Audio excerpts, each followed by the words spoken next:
সাভারে মশার উপদ্রবে অতিষ্ঠ হয়ে উঠেছে জনজীবন। গরমকাল আসার সাথে সাথে ভয়াবহ আকারে বৃদ্ধি পেয়েছে মশার বিস্তার। বিস্তারিত থাকছে বাবুল আহমেদের প্রতিবেদনে।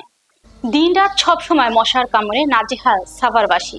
দিনের বেলায় অফিস কিংবা বাসাবাড়িতে মশার কয়েল জ্বালিয়ে রাখতে হচ্ছে, আর একটু সন্ধ্যা হলে মশার উপদ্রব বৃদ্ধি পাচ্ছে আরো কয়েক গুণ। কিন্তু মশা নিধনের জন্য প্রতি বছর বাজেট থাকলেও পৌর কর্তৃপক্ষ মশা নিধনে তেমন কোনো উদ্যোগ গ্রহণ করছেন না।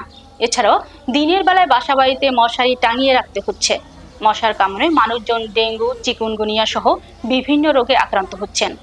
এলাকাবাসী জানায়, ঋতু পরিবর্তনের সাথে সাথেই মশার উপদ্রব ব্যাপকভাবে বৃদ্ধি পেয়েছে সাভার পৌর এলাকার ৬ নং ওয়ার্ড সহ বিভিন্ন স্থানে।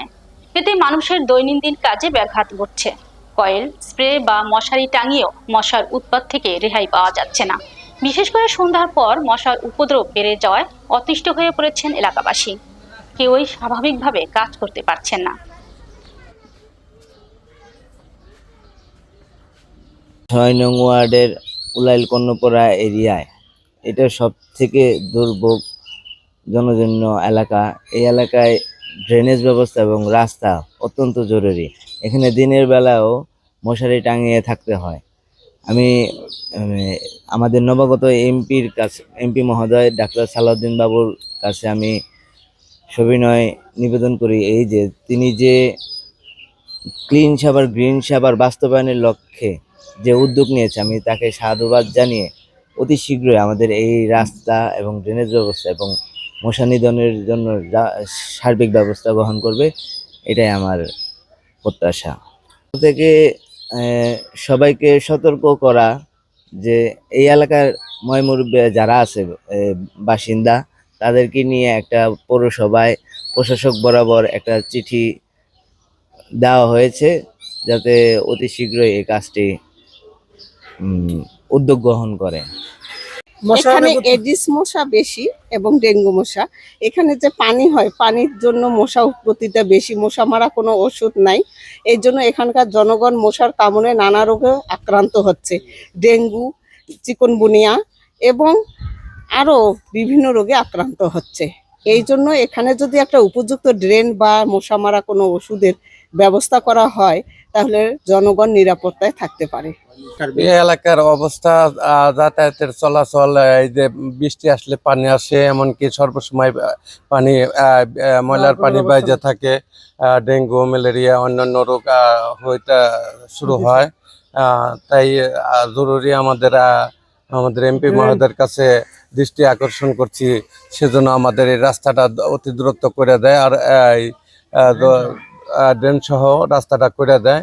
তাদের কাছে এমপি মহোদয়ের কাছে দৃষ্টি আকর্ষণ করছি।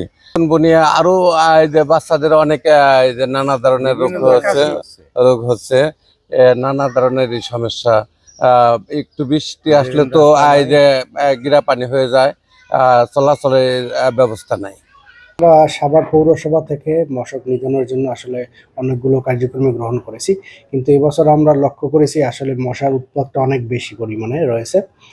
আমরা ইতিমধ্যেই নতুন করে মশার ওষুধ কেনার জন্য টেন্ডারের আয়োজন করেছি এবং ব্যবস্থা করেছি, যা অতি দ্রুতই কার্যকর করা হবে। এবং আমরা প্রয়োজন বোধে আমরা একটা টেকনিক্যাল কমিটি গঠন করেছি, যাদের সুপারিশের ভিত্তিতে আমাদের যদি প্রয়োজন হয় আমরা ঔষধও চেঞ্জ করে ফেলব।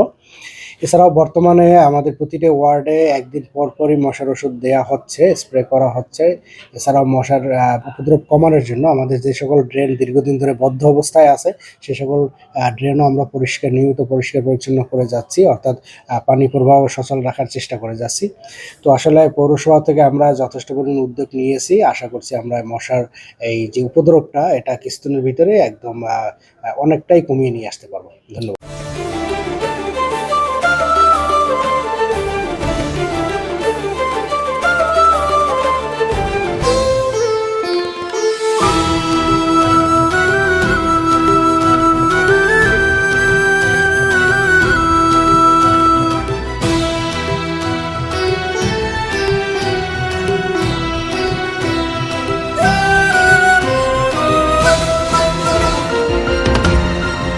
টেকনাফ থেকে তেঁতুলিয়া, রূপসা থেকে পাথুরিয়া, বিশ্বজুড়ে রূপসী বাংলা।